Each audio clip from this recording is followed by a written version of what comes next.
Much of the 20th century face was first fashioned not here in the New World, but in the Old, in a revolutionary school of architecture and design, founded in a small provincial town in Germany at a moment of political unrest and economic chaos.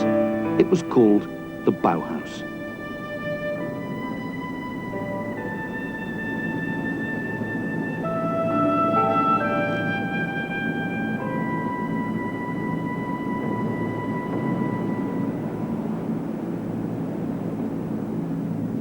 The Bauhaus meant something to everybody. See, the myth was already spread around that if it was Bauhaus, it must be either good or bad, depending on what your opinion was.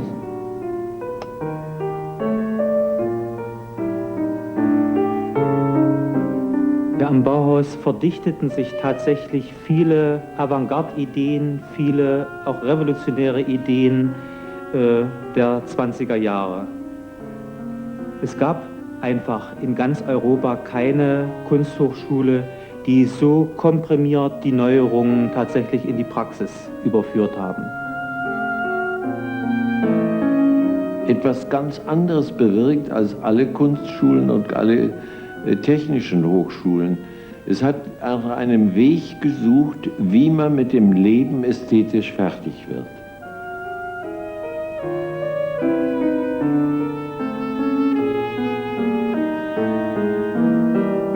The Bauhaus was the greatest design institution of the 20th century, without a doubt. It's affected everything. Our cities on a huge scale turned them into rather mechanical machines.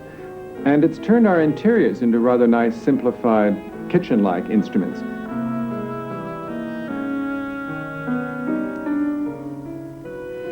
Die Kontribution des Bauhauses bestand darin, dass wir, was ich nennen möchte, eine optische Wissenschaft sammelten.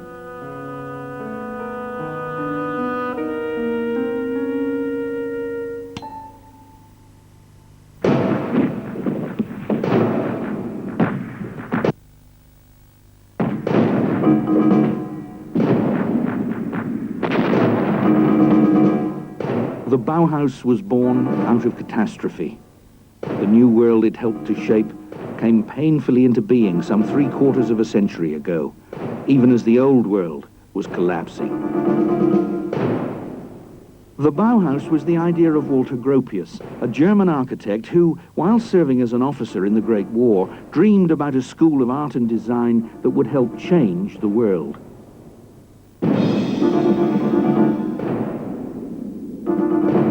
The nightmare of war, the mechanized slaughter, made Gropиус long for a world in which the machine would be tamed for the benefit of man. Well, I still remember when I came out of the First World War, and there was one moment in my life which I do not forget, but all of a sudden I became aware that I would have to take part in something completely new which would change the conditions I had been living in before. When I think of the beginning of my life, there have been utopian ideas and nobody thought that they might become reality, but they have become reality today.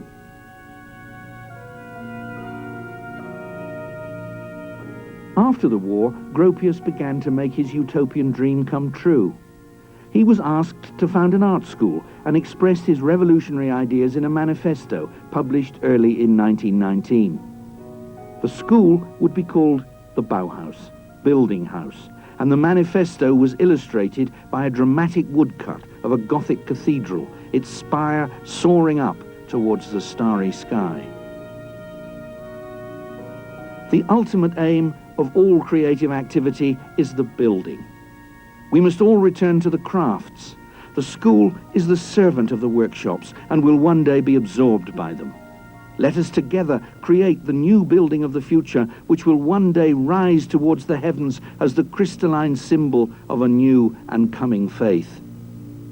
Gropиus was not alone in his utopian aspirations. His school was supported by public funds.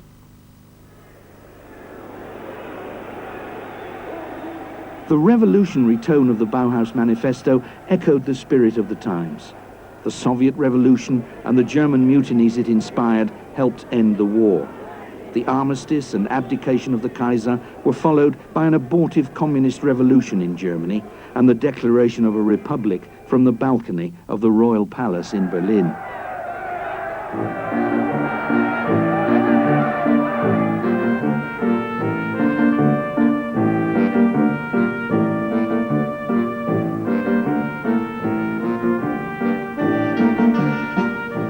The Bauhaus was founded in the old city of Weimar, where the new German constitution was also devised. While the Bauhaus began work, the politicians debated in a theatre half a mile away. They met there because Weimar was less troubled by rioting than Berlin, and because Weimar, once the home of the writers Goethe and Schiller, was regarded as the cultural heart of the nation. In these two buildings, a revolution in art education took place. It was a revolution which gave us the method of workshop-based training used in many schools of art and craft today.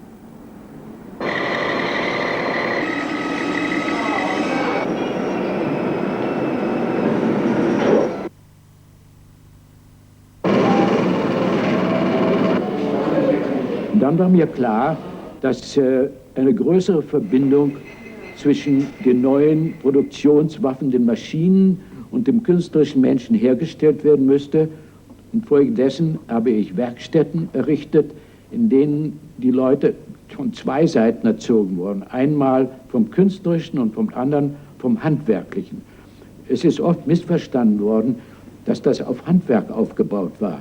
Das war aber eine Zelle der Vorbereitung. Man kann nicht eine Maschine verstehen, bevor man nicht die Handwerkszeuge verstanden hat. So the backbone of the Bauhaus in Weimar was its workshops, where the students, known as apprentices, acquired their skills not by designing on paper, but by actually making things. Chairs and other types of furniture in wood, for example, bookbindings, stained glass, implements in glass and metal, fabrics or ceramics. A major innovation at the Bauhaus was that craft skills were taught by master craftsmen, while aesthetic inspiration came from artists.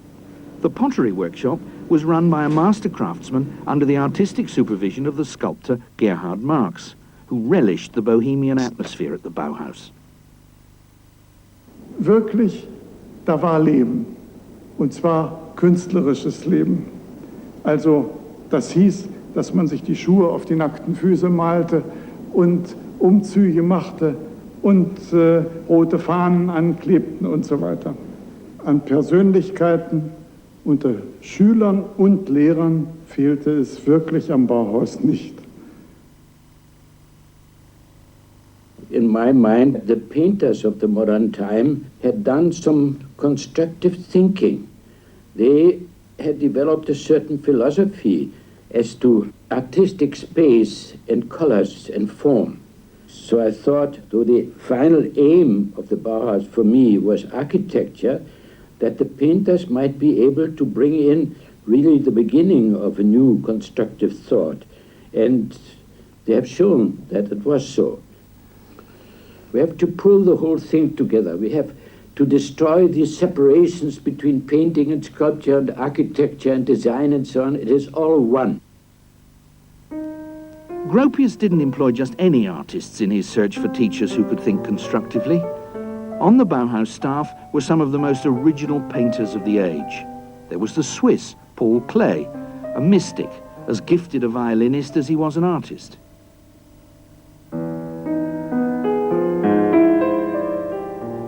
There was Vasily Kandinsky too, the Russian who, before the Great War, had virtually invented abstract painting.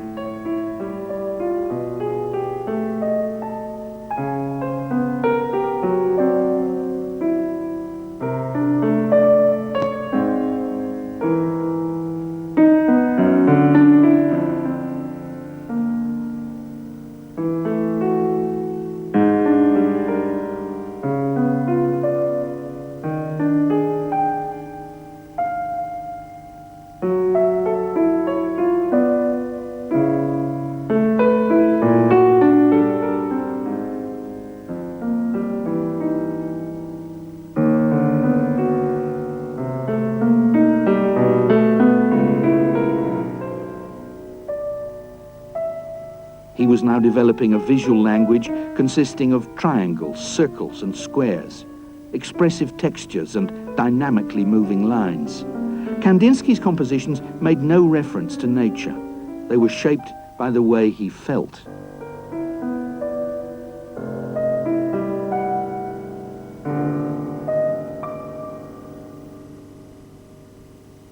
Another painter who taught at the Bauhaus was Johannes Itten, a metaphysical dreamer who was responsible for one of the many innovations which made the Bauhaus such a remarkable school.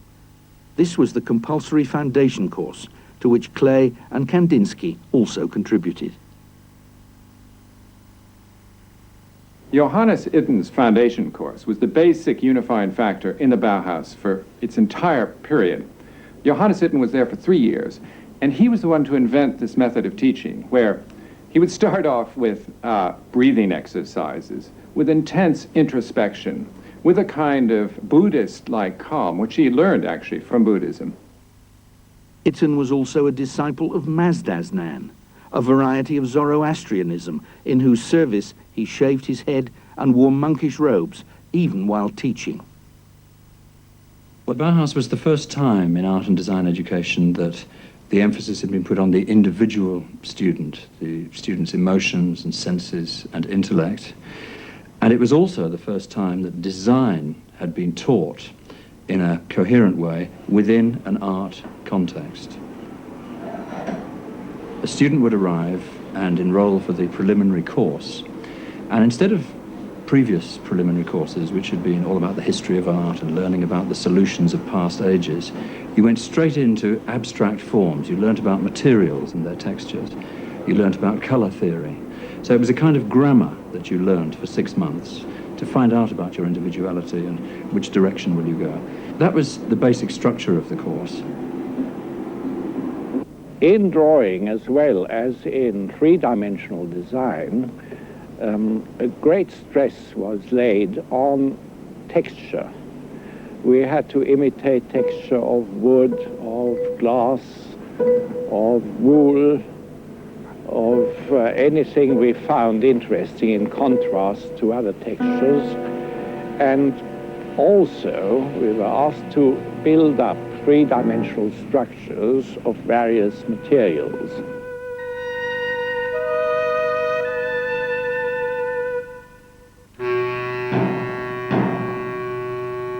Since it was a depression, a period when they had no money, you had to work with what was at hand. So you would say to the students, go out to the junkyard and pick up from the scrap heap where you can, and then try to find out what's in the materials, in the nature of materials.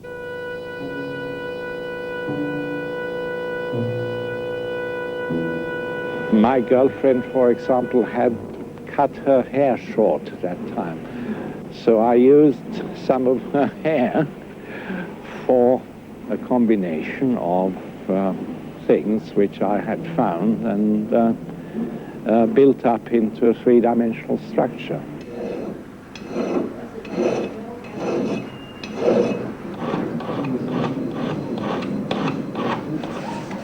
The Bauhaus invented the modern art student. I mean, up until the Bauhaus, art students were rather conformist characters who sat in serried ranks, all doing the same thing, all rather middle-class people doing watercolours and copies of antique sculptures and so on. And from the word go, the Bauhaus attracted a certain kind of rather politically radical student. I was a student, only 16 years old at that time, and I liked it at the Bauhaus because it's so incredibly free, and I could do whatever I liked at the Bauhaus, anything you liked.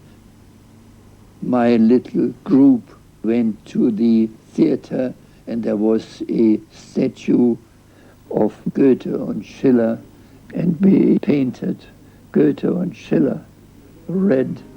The students were always doing these things, and I was amongst them. By 1920, the local inhabitants of Weimar are already complaining that they dress in this outlandish way. They dress like beggars, nude bathing at midnight, strange music at weekends. Because it was residential, they had these wonderful parties and theatre events and things at weekends. So, you know, your long-haired radical art student begins with the Bauhaus. So that's one aspect of it that made the locals very uneasy, I think. When Gropius opened the school in Weimar, he said that he wanted everyone who applied to have a chance to get in. He said there was to be no deference to ladies. As far as work is concerned, we are all craftsmen. One of the problems, of course, was that many, many women applied, far too many as far as he was concerned. So after a year, he had to begin to segregate them and put them into various workshops because he felt that metalwork and furniture was too difficult for women to be doing. So they were directed into the pottery workshop and into the bookbinding workshop and into the weaving workshop, which means, of course, they are stereotyped to a certain extent into doing what was considered to be women's work. Weaving is women's work. And obviously art can move into textile design and weaving more comfortably, perhaps, than more formal preoccupations. So that in the early years, the designers in textiles are producing these magnificent weaves, tapestries, which are there to be hung on walls.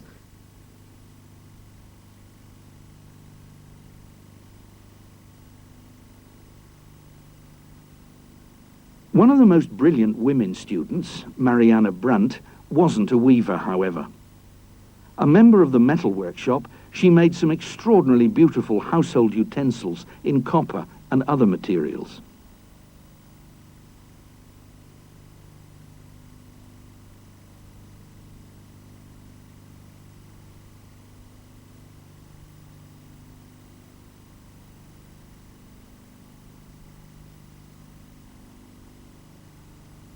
By the time Brandt was producing her characteristically refined and functional objects, the Bauhaus workshops had begun to move away from individually crafted pieces towards products made as prototypes with later industrial manufacture and a mass market in mind.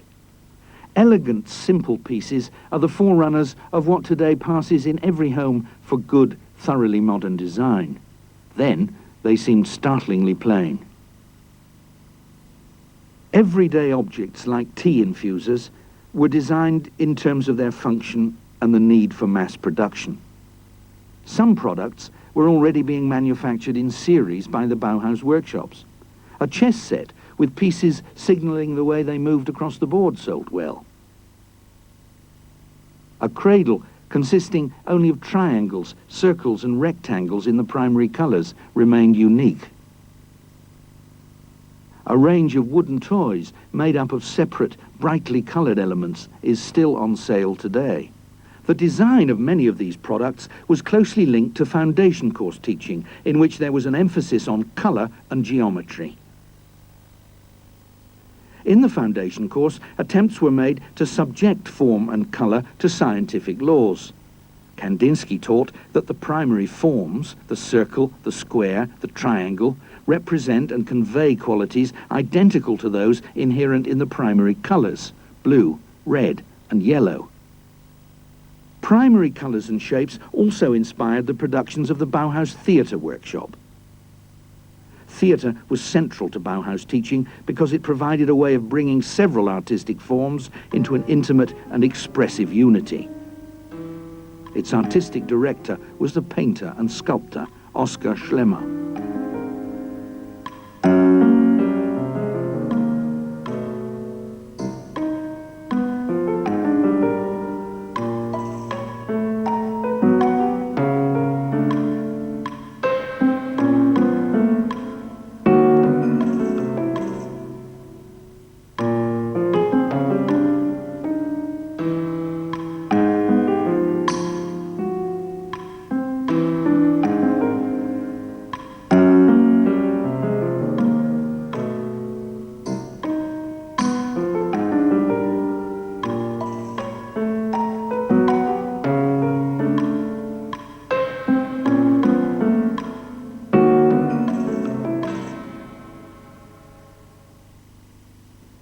Ich halte die Bühnenwerkstatt des Bauhauses für eine der wichtigsten, zentralen Punkte dieser Institution, weil sie am deutlichsten den Gemeinschaftsgedanken in die Tat umgesetzt haben. Die Studierenden konnten also sowohl Architektur, Kostüme und Masken entwerfen und experimentieren. Und das konnte man in dieser Vielfalt tatsächlich nur an der Bühnenwerkstatt. We did things like that. And there's my leg in there. My teachers at the time were Schlemmer, Klee, Kandinsky, and it was Moholy Nodge, who was the teacher for the foundation. And he was marvelous and wonderful and quite wonderful.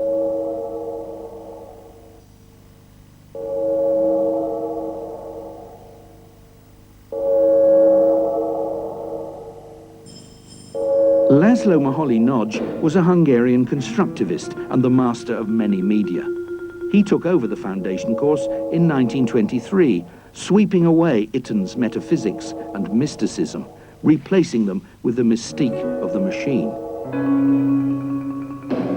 Moholy-Nagy was an extremely lively personality.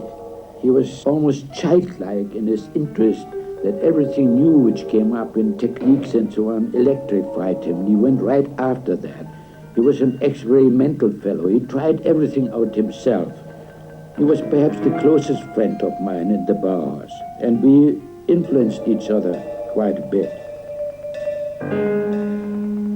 Moholy-Nagy was understanding what was going on in the economy and in the industrial life of the modern time, and tried to build his ideas into that.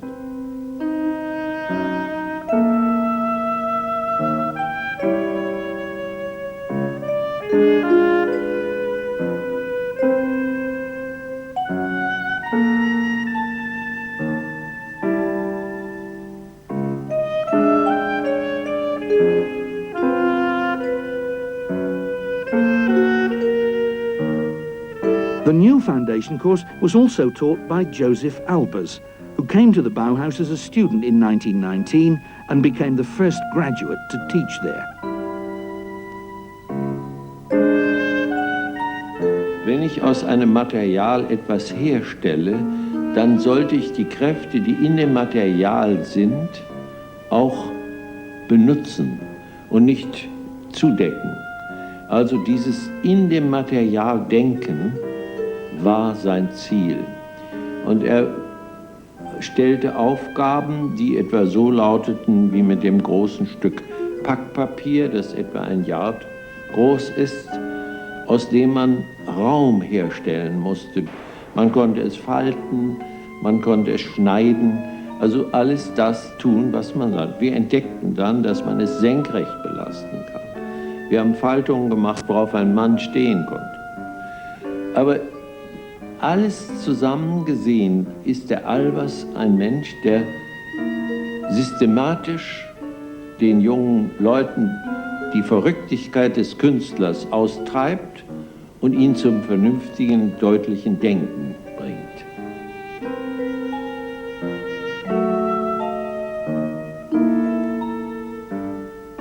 The paper constructions made under Albers' supervision trained the students to think not so much like artists as engineers.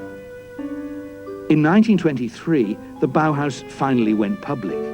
The local government demanded to see what was being done with taxpayers' money, so it was agreed to mount an exhibition. Die Ausstellung von 1923 hatte einen doppelten Charakter. Einmal stellte sie die Arbeitsergebnisse der ersten Jahre der Schule in sehr wirkungsvoller Form dar in Weimar. Es brachte sehr viel nationale Aufmerksamkeit, ja sogar auch einige internationale Aufmerksamkeit nach Weimar. Zugleich aber machte diese Ausstellung schon die Wende von dem eher expressionistischen frühen Bauhaus zum konstruktivistischen späteren Bauhaus deutlich. The most important feature of the exhibition, overlooking the Weimar Park on a street called Am Horn. The site was on a field used to grow fruit and vegetables for the Bauhaus canteen. The house was constructed from prefabricated parts and furnished entirely by the Bauhaus workshops. It was ecologically sound, cheap to build and easy to run. The house am Horn gave a shape to dreams about a better world. The house am Horn was the experimental house built with the purpose to be so economic in price that a skilled worker in Germany would be able to afford it, with all the mod cons included, like central heating and bathroom. This was, of course, one of our ideals. We wanted to penetrate into the mass market because we thought once our things are economically priced for the man in the street and, let's say, available to be bought in shops like Woolworths, then, of course, we will succeed in changing the environment. And that, we felt, would be also changing man towards a better be.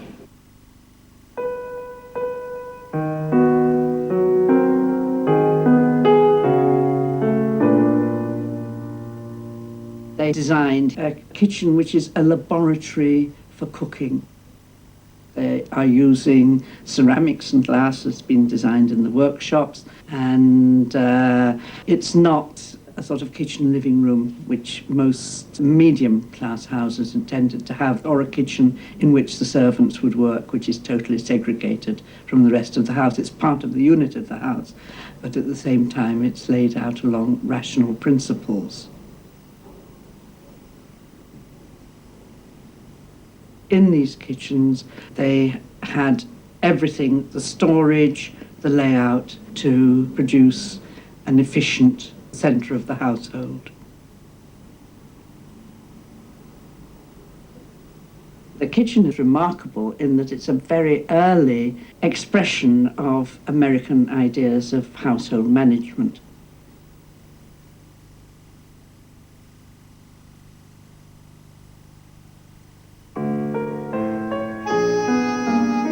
In 1923, hyperinflation was raging, and so the Haus am Horn, intended to be built and sold in large numbers, remained the only one of its kind. As the printing presses ran hot, the zeros on the banknotes multiplied. Some of the notes were even designed at the Bauhaus. Unemployment rose. Radical politics flourished. The Bauhaus had never been popular in Weimar. Now, increasingly branded communist, its future in a reactionary city looked bleak. The politics was all left-wing.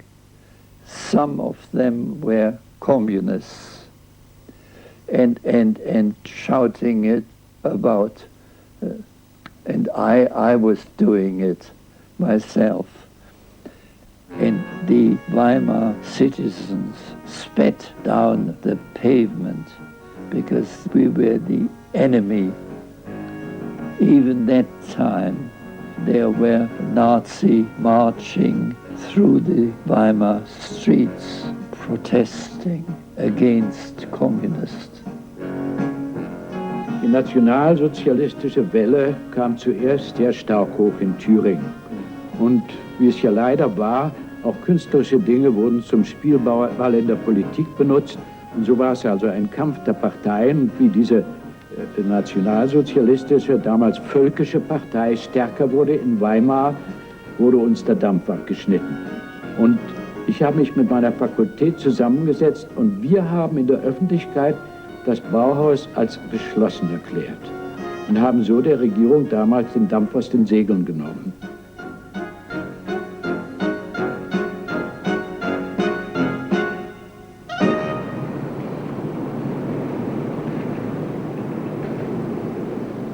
In 1925, the Bauhaus reopened in Dessau, an industrial city to the north.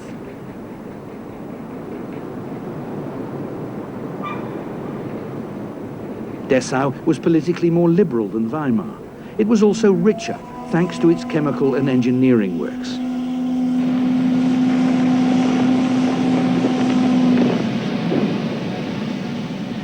Junkers, one of the world's most advanced aircraft manufacturers, had its headquarters there. Since the Bauhaus workshops were now designing for industrial manufacture and mass production, Dessau seemed like its natural home. There was money for a huge school building which Groppius designed. Thanks to advanced construction techniques, it took little more than a year to build in glass, steel and concrete. Everything was under one roof: the workshops, offices, canteen and student flats. It was the crystalline cathedral of functionalism. The Bauhaus was one of the first buildings in Europe to express the hunger for directness and simplicity which affected architecture almost everywhere at the time and were the most visible characteristics of the international style.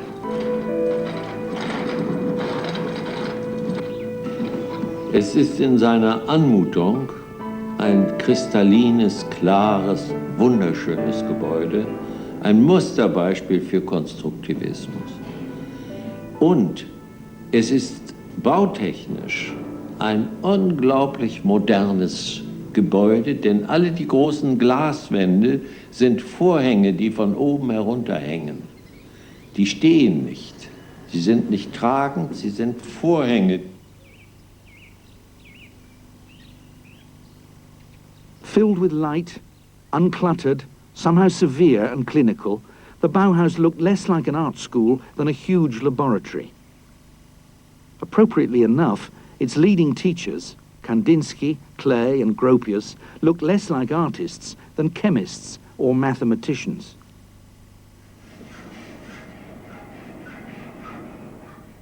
The workshops designed and manufactured all the furniture and fittings for the new building. They were elegantly plain, intensely rational, and made by machines in new materials. In the workshops, handicraft yielded totally to design for industrial manufacture. Modern life demanded modern methods and materials. In furniture, metal replaced wood. Screws, glue, and dovetail joints were superseded by welding. Chairs, intended for the small functional interiors of modern dwellings, followed the principles not of aesthetics, but engineering. They were inspired not by the bulky, ornate furniture of the past, but by cars, aeroplanes, and racing bicycles.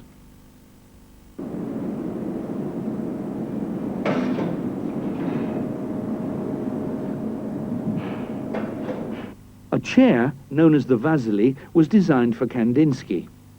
Strips of leather were stretched over a cantilevered welded construction of chrome-plated tubular steel. Light, visually arresting and economical to manufacture, it occupies very little space and looks as though it takes up even less. Created by Marcel Breuer, it's one of the archetypes of modern furniture and one of the icons of the age.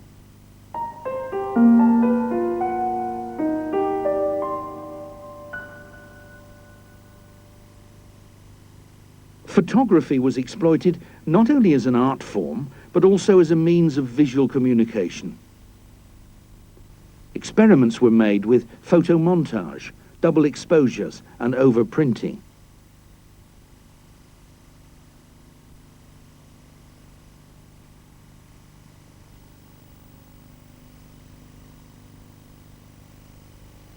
Typography and graphic design made commanding statements, bright, bold, simple, and devoid of every kind of decoration. Even serifs were banned.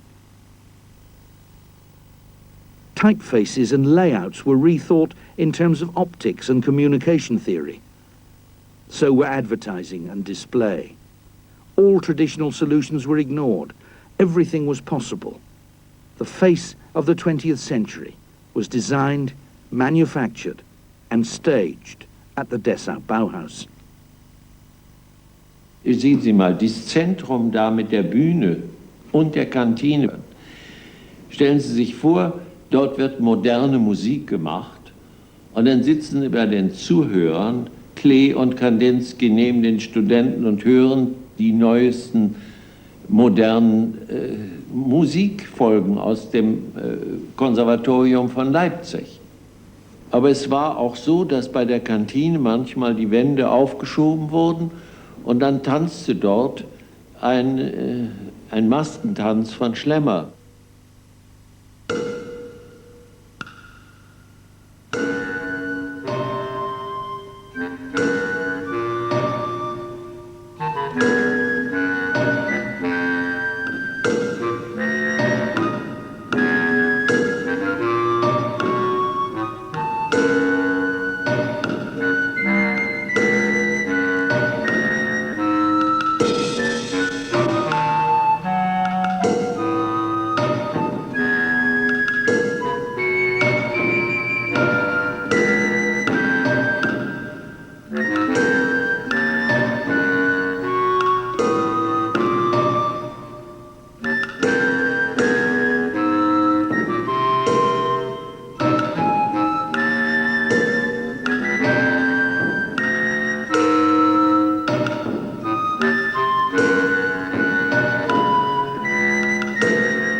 Es waren richtig gehende Feste.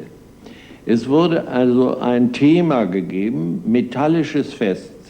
Und dann musste man sich danach etwas erfinden, was in diesem metallischen Feste eben richtig war.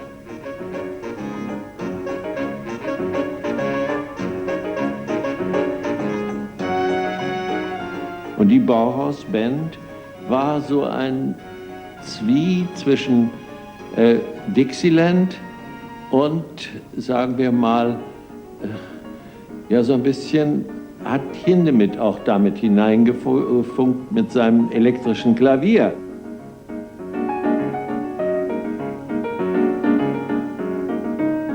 Wenn wir uns auf die Straße wagten, besonders die Weberinnen, die in Hosen gingen, dann war immer ein Aufruhr da. Das ist unmöglich, sagten die Leute. Und wenn wir kamen mit unserem Pony, sagten die Mütter zu ihren Töchtern, guckt da nicht hin, das ist ein Bauhäusler. Also wir waren wohl die Punks hier für die Dessauer Welt.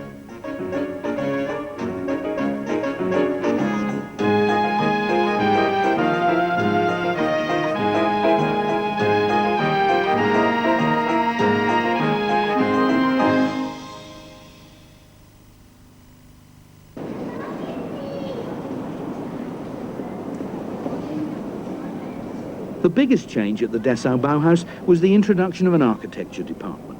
Students collaborated on the planning and design of an estate of workers' houses in a Dessau suburb.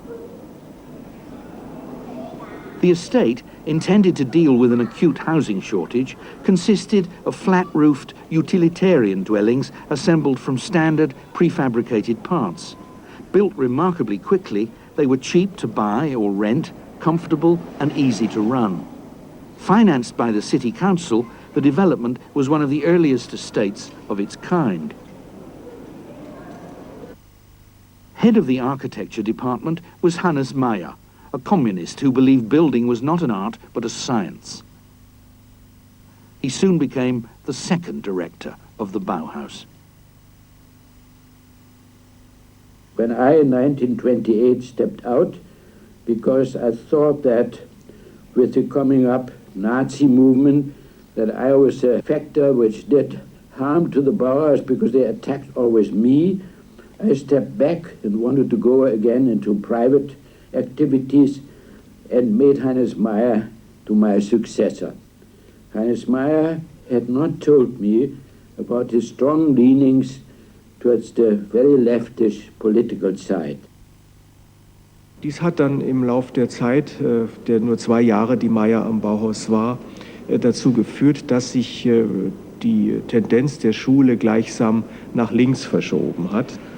Was natürlich auch damit zu tun hatte, dass 1929 in der Folge der Weltwirtschaftskrise eine sehr starke, disparate Bewegung in Deutschland war, die ja dann auch den Aufstieg der Nazi-Bewegung begünstigt hat und auf der linken Seite des politischen Spektrums ein sehr starkes Anwachsen der kommunistischen Bewegung, die auch am Bauhaus aktiv wurde.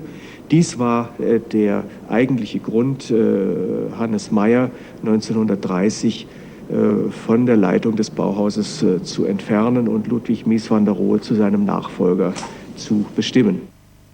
They got Mies van der Rohe, who was not a gentleman like Gropius, but a Catholic theoretician from the Rhineland. And if you know Germany, you realize that the Rhineland was different from Prussia. Mies van der Rohe was easygoing, Rhineland, wine drinking, cigar smoking, easy, quiet, secret man. And when Mies van der Rohe got there, he was horrified by the functionist attitude of everything, and he believed in art. And was himself a great friend of Paul Klee and of Kandinsky. And he wanted to bring back art as the foundation for the Bauhaus, not losing the discipline. He was much more disciplined than the Bauhaus. The Bauhaus was ideological, but led easily into political protests. Under Mies, who became director in 1930, architectural studies dominated the Bauhaus and all political activity was banned. To no avail. In Dessau, as earlier in Weimar, the Nazis gained control of the city council and closed what they saw as a festering sewer of communist, cosmopolitan and Jewish ideas.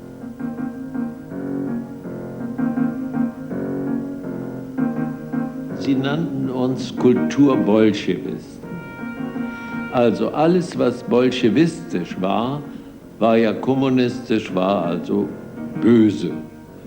Und wir waren durch die Stahlmöbel und durch unsere Verbindung von Kunst und Technik völlig falsch gelagert, denn der Nationalsozialismus hatte eine ganz starke Ausprägung zum Blut und Boden, das nannte man so. Das hieß bäuerliche Möbel, bäuerliche, handfeste Sachen.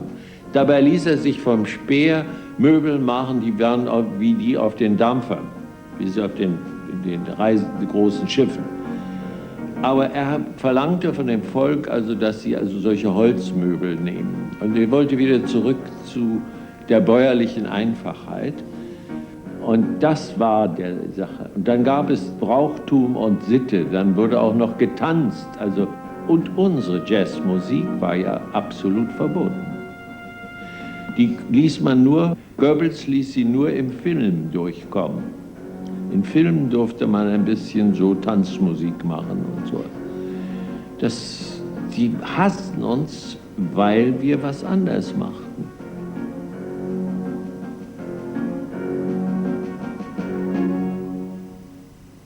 People said, oh, these objects in themselves, they're radical, they're modernist, they scare ye olde Nazi aesthetic. That simply isn't true. Bauhaus artifacts were on sale throughout the 1930s in Germany. In shop windows, you'd have a Marianne Brandt kettle next door, a teapot next door to Nazi swastikas and souvenirs of the regime. There's even a famous postcard of Hitler reclining in a tubular steel chair. So it wasn't the objects which caused the problem. The Nazis quite understood industrialization. I mean, autobahns, gas stations, the four-year plans, you know, the Volkswagen. They understood all that. It was the teachers and the students. And it was that image of the Bauhaus that got them into trouble. Stormtroopers commandeered the Dessau Bauhaus, shattering glass, throwing tools, files and furniture out of the windows. Another sinister kind of school took over the building. It trained party functionaries. The last home of the Bauhaus was Berlin.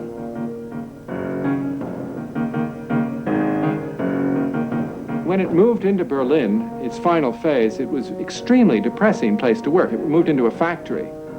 The idealism went, and the masters at the Bauhaus said, ultimately, let's close it down. On the 11th of April 1933, police arrived with trucks, closed the building, and took some of the students away.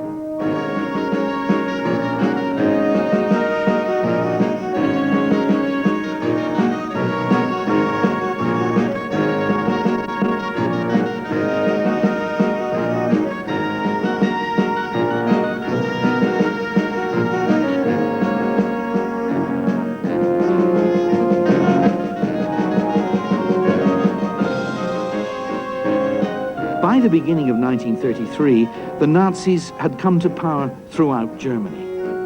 So the Bauhaus, whose life began with the birth of the Weimar Republic, ended with its extinction. Its 14-year life had exactly mirrored that of Germany itself.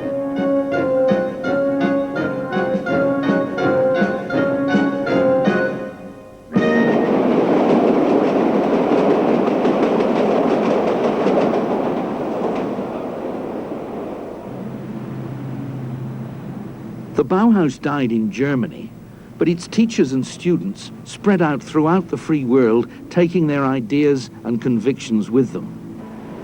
These took deepest root in America, particularly Chicago. Ironically, the enormous reputation and influence of the Bauhaus were enhanced by Nazi persecution. Transplanted to the New World, the Bauhaus idea proved more fertile than ever. Thanks to the presence there of Gropius, Mies van der Rohe, Moholy Nagy, Albers, and many other former members of the Bauhaus, the American city became the architectural proving ground for the industrialized world. Not only the definitive face of the 20th century in architecture and design, but still a crystalline vision of the future.